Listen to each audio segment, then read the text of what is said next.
తమిళనాడు ఎన్నికల్లో ఏపీ ముఖ్యమంత్రి చంద్రబాబు చేసిన ప్రచారం అసలు ఫలించలేదు. పైగా ఆయన ప్రచారం చేసిన చోటల్లా ఎన్డీఏ కూటమి అభ్యర్థులు మూడో స్థానానికి పరిమితం కావడం గమనార్హం.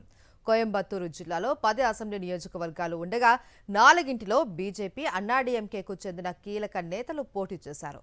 వీరికి మద్దతుగా సీఎం చంద్రబాబు ప్రచారం చేసిన ఫలితం శూన్యం. అలాగే ఆవడిలో బీజేపీ అభ్యర్థి అశ్విన్ కుమార్కు మద్దతుగా టీడీపీ కేంద్ర మంత్రులు రామ్మోహన్ నాయుడు, పెమ్మసాని ప్రచారం చేసినా ప్రజలు తిరస్కరించారు.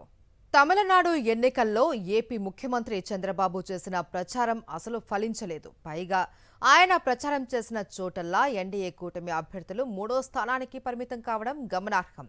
కోయంబత్తూరు జిల్లాలో 10 అసెంబ్లీ నియోజకవర్గాలు ఉండగా 4ంటిలో బీజేపీ, అన్నాడీఎంకేకు చెందిన కీలక నేతలు పోటీ చేశారు.